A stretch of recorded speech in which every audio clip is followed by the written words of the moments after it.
What's up, guys? So one of the vehicles that I own that I've been doing draggy testing on from stock and then with an intake and then now with an intercooler is my 2023 Raptor. I have the entire Whipple Stage 1 kit for this truck.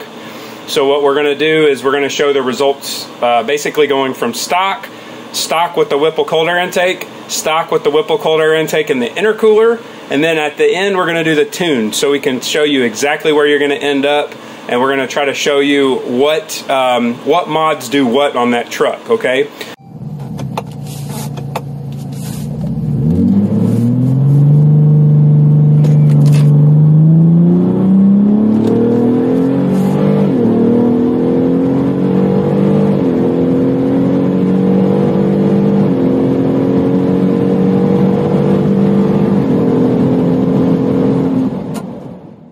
I did like 37 passes on this thing, and they were all like 1403 to 1405. Very consistent passes. I put the Whipple cold air intake on the other day, and I picked up about 1/10 and a half.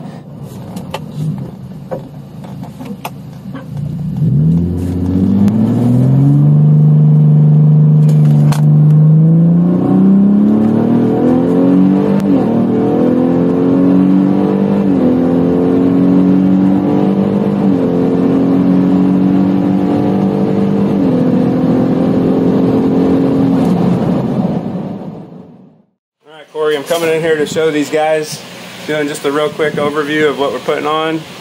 Here's the Whipple intercooler. It's a direct replacement, that's why I went with it. You don't have to modify anything. I think maybe you had to modify the shutter guards or the grill a little bit, but that's about it. They provide nice colored instructions here, and this is the setup right here.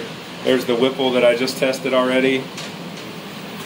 Basically, from what I understand, just got to get up under there, remove that shield, and then replace the intercooler. There we go.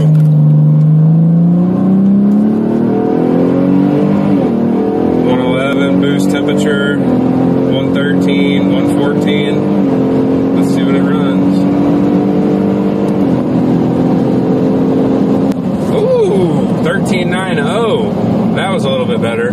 So real quick, so it got up, it peaked at 120 something, 127 degrees. Now it's fallen back down really quick on the charge temperature. Now it's 117. So I assume that intercooler is going to be a really good upgrade for the tune with more boost. It's already back to it's in the teens now, 117. So the recovery on that Whipple intercooler seems to be a lot better. I'm pretty sure with the stock intercooler I was getting up into the 130s for the intake temps on a hot day like this, and it wouldn't recover very quickly. Granted, the truck was very consistent, but I think it's because it's on the stock tune. So anyways, all right, let me get back to the normal video. So I got the Whipple full kit. It comes with a cold air intake, an intercooler, and a tune. So I've been testing each one at a time. Right now, now it has the cold air intake and the intercooler, but the cold air intake, believe it or not, surprisingly, picked up nicely. I picked up about 1/10 with that, okay? The intercooler, I didn't really pick up much, but I was out beating on it the other day, and very bad, like 3,000 DA and 90 degrees and really bad humidity, and I was able to go 13s in the truck that day, which was very impressive. I just literally loaded the Whipple tune up. So this'll be a first.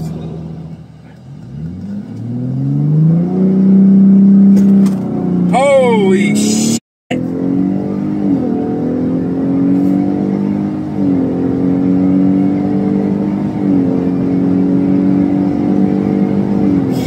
Difference. Wow. Wow. I can't believe that. I didn't film it either. 1326. So that was the very first attempt with a Whipple tune. I went a 1326. So typically in this air, I would have probably gone a 1390. So consider that like almost a full second. I mean, that's a pretty significant gain. That's impressive. I'm gonna make another hit.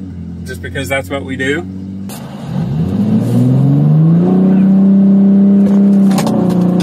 Dude, this thing leaves aggressive.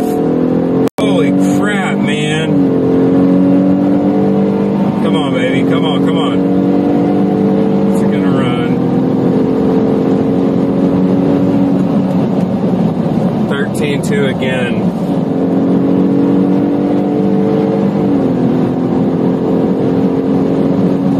Wow, it's like a bracket truck. 13.2, 13.2, 13.2. I mean, it's a 1320 truck.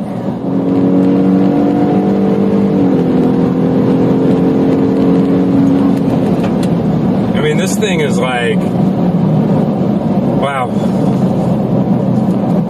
It's scary consistent, man. Wow.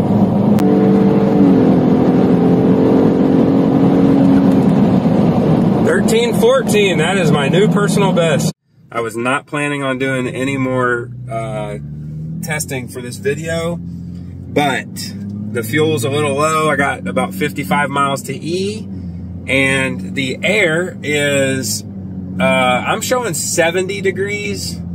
I'm not really sure that's too accurate, but anyways, nonetheless, we're about 8 degrees maybe colder than the last time that I was able to make a hit.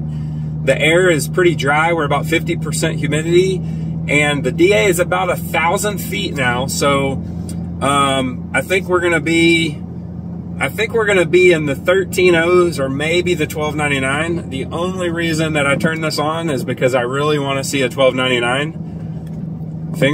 My fingers are crossed. I would love to conclude this testing with, you know, again, it's not in the 60s, it's not in the 50s, it's 70 plus degrees, and it's about 1,000 DA.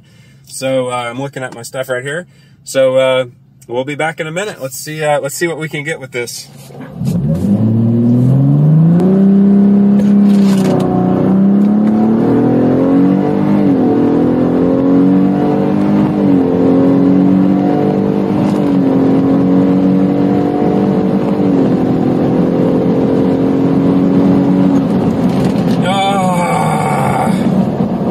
So close. All right, this is the money shot right here.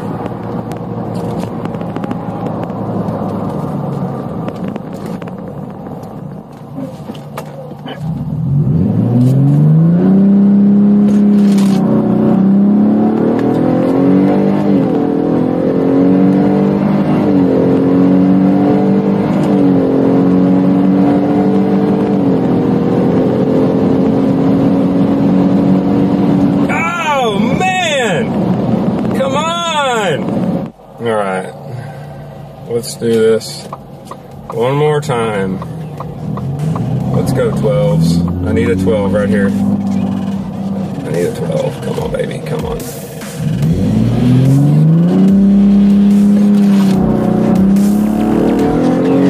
Come on, baby. Come on. Come on.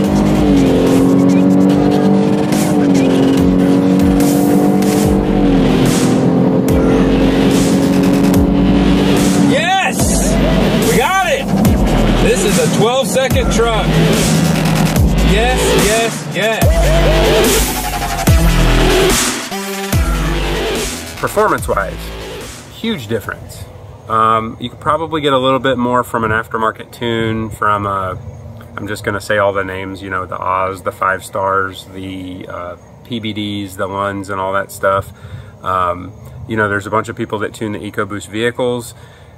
The Whipple Kit is nice because they developed it in-house and it's a full package. So you get the intercooler, the intake, and the tune. I believe, if I had to guess, I think Whipple worked with, you know, some OE style calibrators on the kit. It is one of the few tunes that I've gotten for a vehicle that is just a home run, you know, right out of the gate. But I feel that it does, you know, lack on the performance side of things a little bit. However, this is a warranted, you know, setup. So that is a big difference when you are considering, you know, buying a very expensive vehicle and modding it. You know, I don't know how the warranty scenario would go. Hopefully I don't have to, you know, try to exercise that with my setup. But I will tell you that I think, you know, and Whipple would probably tell the consumer as well, there is more performance on the table with an aftermarket tune. But there is something to be said about, you know, superior drivability and longevity on these applications. Some of the EcoBoost tunes that I've seen in the past, you know, have some issues. Some of them, you know, blow engines. Some of them, you know, work through turbos because they're maxed out the whole time and stuff like that. So I'm pretty confident that this tune is good. Right out of the gate, it drove really nice. The part throttle drivability was definitely better. I do like how you can hear the turbos. That's a really cool thing to me, to have a truck like this. You know, driving around part throttle is it's a lot different. It gets into boost quick, but it's not like sporadically, and it's not inconsistent. It's a nice linear boost. I was worried about that actually, because you know, in my opinion, the Raptor drives great from the factory. So drivability has improved. I do like the way that you can hear the turbos with the intake now. I love it. I love the kit overall. It's awesome. You know, my friends and family and my wife can get in the truck and drive it, and she doesn't even notice a difference until she stabs it. Now, let's talk about my results on the performance side of things. I had to test and then take a break and then focus on the S650 Mustang, as you guys have seen on the channel. I wanted to get back to this to kind of button it up. And it's also nice to verify the results, you know, after a couple tanks of fuel. You know, the weather's a little bit different and stuff like that. So here's how it went. Out of the gate, the truck was roughly a low 14-second truck at about 95 miles an hour. This video is not about trying to show you, you know, exactly what you can run for every step of the way. It's just to, you know, to show you. It's just to show you basically what these cars are capable of with what modifications that you do. I don't expect people to get a new Raptor and then wait for the best air, you know, run the tank down and pull the air filter out. But I like to learn that stuff. I haven't waited for the coldest of air. I haven't run the tank down all the way. You know, I haven't taken weight out of the truck to try to look sneaky. This truck was a low 14-second truck at 95 miles an hour in a quarter mile, basically, on the draggy. And it went down over 3/4 of a second down into the 13.1s and the 13.2s. Most of my testing was leaving in second gear. So that's what I did up until tonight. The whole time, from the stock and then the intercooler and then the cold air intake and then the tune, I was using second gear. I'm gonna keep the Whipple Kit just as it is. You know, I'm gonna run anywhere from 91 to 93 octane. I'm not doing any tricky stuff. I just want a truck that has more pep in its step. The intake, when I put the intake on the truck, it picked up about 1/10 of a second. I was making a lot of hits. It was before the new Mustang came in. I was out daily. I would go get lunch, make a draggy hit. I'm pretty confident that that's the first intake I've ever had to pick up ET with that being the only change. On my Coyote trucks, I actually lost ET with the S&B filters intakes, and I was very disappointed in that. So I think Whipple hit a home run here. The intercooler, I don't remember what I did. I think I went, it's on the video that you just watched. I think I went out in like 90-something degree weather with 90% humidity. And the truck back-to-back-to-back passes, I think it still went into the 13s. And this was before the tune. And the DA was really high and it was very nasty out. That impressed me. I'm not gonna sit here and claim a performance gain on the intercooler, but I was impressed that I could go out in 90-something degree air with 90% humidity and really bad DA, way over 2,000 DA, and just click off 13-second passes in stock form, right? I say stock. It was intake and intercooler. So with the tune and the 5-6 pounds more boost, whatever it is, I don't even know how much more boost it adds.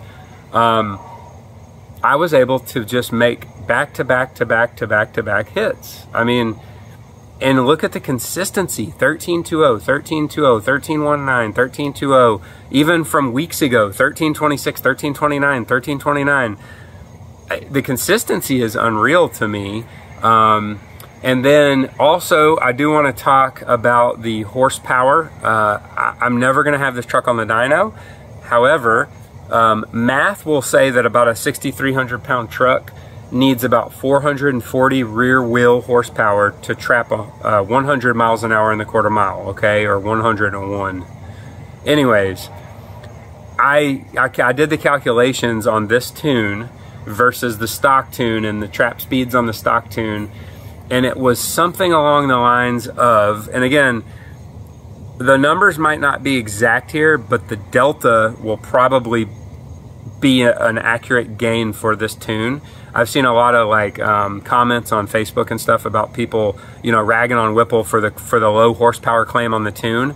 I'm gonna guess that it's about 80 rear wheel horsepower and 100 to 150 foot-pounds of torque.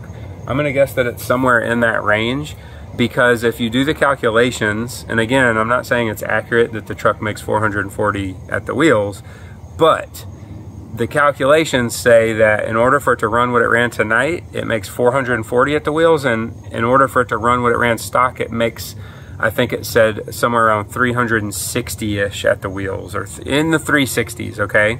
Again, I'm not saying that's accurate. It could be, you know, 320 and 400. That may be a little bit more realistic, but the delta there is the important part. So I know for a fact that the delta or the numbers were in the mid 360s, and then they were in the mid 440s or 440-ish, okay? So whatever that difference is, there's a really good chance that that's what this tune gained at the wheels. So anyways, that's enough rambling on. This is the Whipple Kit. You guys saw the performance. I also will probably get a tune by Palm Beach Dyno on the truck at some point. Maybe an ethanol heavy tune, you know, E50-ish. I mean, you gotta tell me your honest opinion. You ready? Mm-hmm. Okay.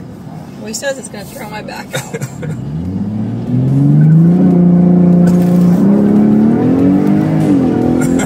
Now it's slow.